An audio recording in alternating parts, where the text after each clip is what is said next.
Июльский зной стоял над городом плотной, почти осязаемой пеленой. На календаре была суббота, и раннее утро обещало единственный спасительный глоток прохлады перед тем, как асфальт снова начнет плавиться под агрессивным солнцем. Мы с Игорем выехали из квартиры около 6 утра, рассчитывая без пробок добраться до дачи, полить высыхающие грядки и провести выходные в относительной тишине. Как только старенький седан миновал дорожный знак, перечеркивающий название города, и выскочил на междугороднюю трассу, пейзаж сменился. По обе стороны дороги потянулись лесополосы, а полосы движения разделил металлический отбойник. Именно там, у блестящей на солнце оцинкованной железяки, Игорь резко сбросил скорость. «Смотри-ка», — пробормотал муж, приглядываясь к обочине. У самого основания отбойника, прямо на пыльной гравийной насыпи, сидел крупный пес. Его повод коротко, буквально в натяг, был обмотан вокруг металлической стойки. Собака сидела неподвижно, опустив тяжелую голову, и казалась чужеродным застывшим изваянием среди мчащихся мимо редких утренних машин. «Может, остановимся?» Я повернулась к мужу. Игорь замедлил ход, но потом качнул головой и снова нажал на газ. «Да ладно тебе, Маш. Скорее всего, хозяин отбежал в посадку по нужде. Но не станет же человек оставлять собаку прямо на трассе. Привязал, чтобы под колеса не рвануло. Сейчас вернется». Логика звучала убедительно. Мы поехали дальше. Нас ждал дачный участок, парники, шланги с водой и обычные выходные хлопоты. Но утренняя картинка никак не выходила из головы. На даче время потянулось странно. Было около 2 часов дня, солнце палило вовсю, а я ловила себя на мысли, что уже в 3-й раз перемываю одну и ту же чашку. Игорь, обычно погружающийся в садовые дела с головой, сидел на крыльце с гаечным ключом в руках и недвижимо смотрел в одну точку. «Не идет из головы?» — тихо спросила я, присаживаясь рядом. «Не идет», — вздохнул он, подняв глаза. «Сколько часов прошло? 4? 5? Если тот гад, то есть если хозяин не вернулся, она же там на таком солнцепёке сварится. Я съезжу, Маш, просто проверю. Если никого нет, вернусь. Если сидит, забрали. По-другому я сегодня все равно ничего делать не смогу». Он завел машину и уехал. Его не было больше часа. Я ходила из угла в угол, кляня себя за то, что мы не остановились сразу. Когда у ворот раздался гул знакомого мотора, я выскочила на улицу. Игорь вышел из машины, открыл заднюю дверь и вывел на поводке огромного пса. Собака выглядела истощенной не столько физически, сколько морально.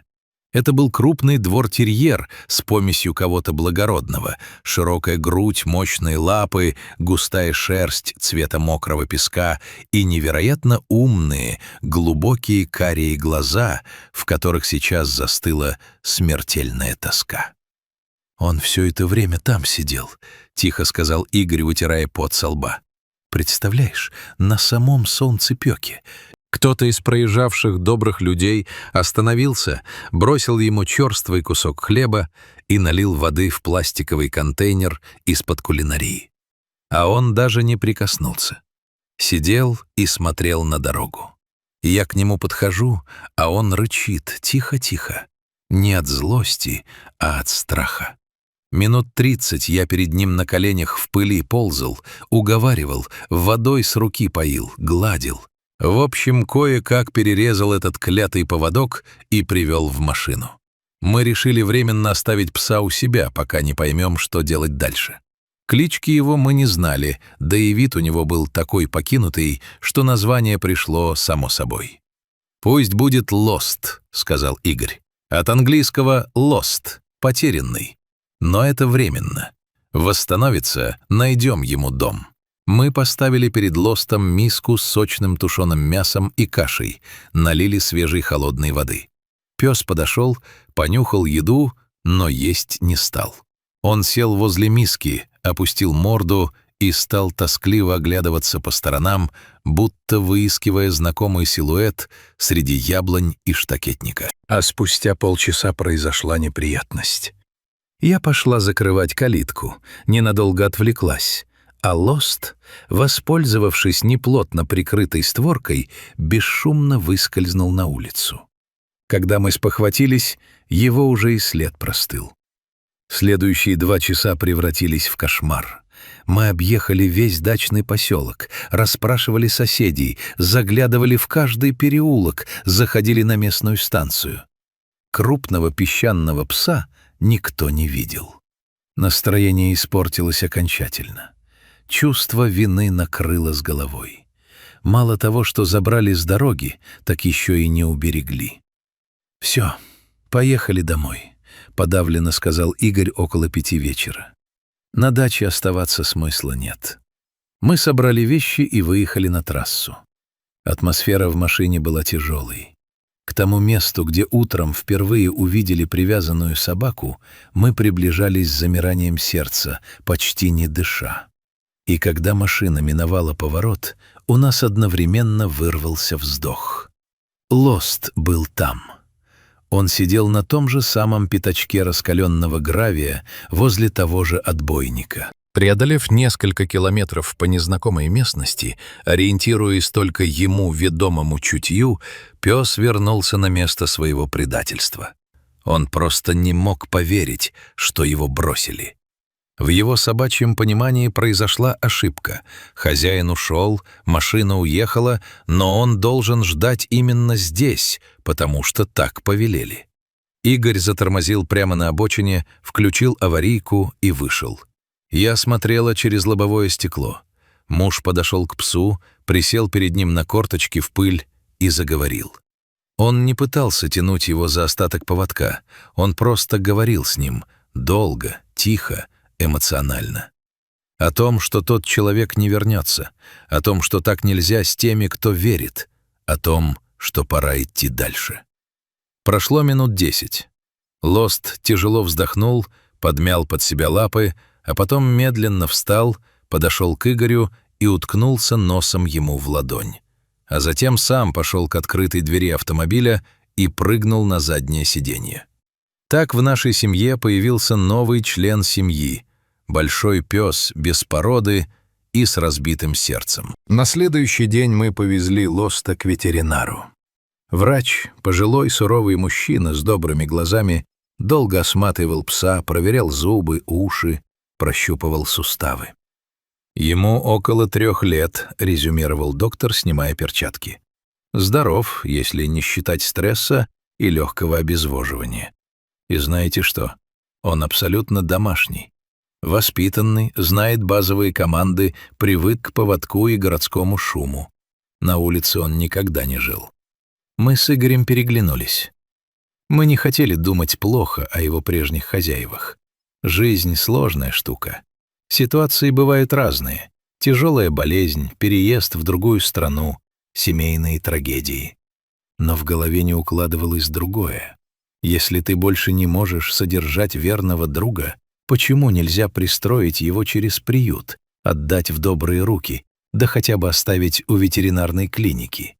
Зачем привязывать на короткий поводок у оживленной трассы на самом солнцепёке, фактически обрекая на мучительную смерть? «С другой стороны, — сказал Игорь вечером, когда Лост впервые съел полную миску еды и улегся на ковре в гостиной, — если бы они поступили иначе, мы бы никогда его не встретили. Знаешь, Маш, у меня такое чувство, будто я утром не случайно на тот отбойник посмотрел, будто меня кто-то подтолкнул». Лост привыкал к нам постепенно. Первые 2 недели он оставался очень тихим, словно боясь проявить лишнюю активность и снова быть отвергнутым. Но забота, регулярные прогулки и вкусная еда сделали свое дело. Пес оттаял. Он оказался невероятно ласковым, преданным и умным псом, готовым ходить за Игорем по пятам. А 3 месяца спустя произошла история, которая поставила в этой повести финальную точку. Были выходные. Игорь вместе с нашим 12-летним сыном Артемом и Лостом отправились на большую прогулку в городской парк культуры. Погода стояла сухая, в парке было много народа. Семьи с детьми, велосипедисты, гуляющие парочки. Лост шел на поводе рядом с Игорем, когда неожиданно резким движением остановился как вкопанный. Игорь дернул поводок, думая, что пес увидел кошку или чужую собаку, но Лост не реагировал. Он весь вытянулся, уши встали торчком, а шерсть на холке слегка поднялась. Он не рычал и не лаял, он просто застыл и смотрел, не мигая, в глубину аллеи, прямо на одного из прохожих. Игорь посмотрел в ту же сторону. В толпе шел мужчина лет 35, вполне обычный, в джинсах и ветровке, с каким-то пакетом в руках. «Папа, смотри, как Лост на того дядьку глядит», — шепнул Артем. Взгляд пса в этот момент нужно было видеть. В нем не было ни злобы, ни жажды мести. Это был невероятно тяжелый, пристальный, всепонимающий взгляд. Взгляд существа, которое пережило предательство, переболело им и вышло из него победителем. Мужчина, привлеченный некой внутренней тревожной тишиной, поворачивает голову, и его глаза пересекаются со взглядом Лоста. Игорь рассказывал, что это было похоже на сцену из немого кино. Мужчина узнал собаку мгновенно. На его лице проскочила гамма чувств, от дикого изумления до первобытного страха. Лицо буквально вытянулось, челюсть слегка отвисла, а щеки побледнели. Он простоял в оцепенении ровно 2 секунды, а затем резко развернулся на 360 градусов и практически побежал в противоположную сторону, расталкивая локтями гуляющих людей и постоянно оглядываясь. А Лост даже не шелохнулся. Он не рванулся вслед, не издал ни звука. Он просто стоял и спокойно смотрел, как его бывший хозяин трусливо улепетывает по парковой аллее. Когда силуэт мужчины окончательно растворился в толпе, Лост будто глубоко вздохнул. Напряжение с его тела спало в одно мгновение. Он повернулся к Игорю, задорно вильнул хвостом бубликом, облизал ему руку, потом ткнулся носом в ладонь Артема и издал короткий радостный гав. Его взгляд словно говорил: «Ну что, свои, все в порядке.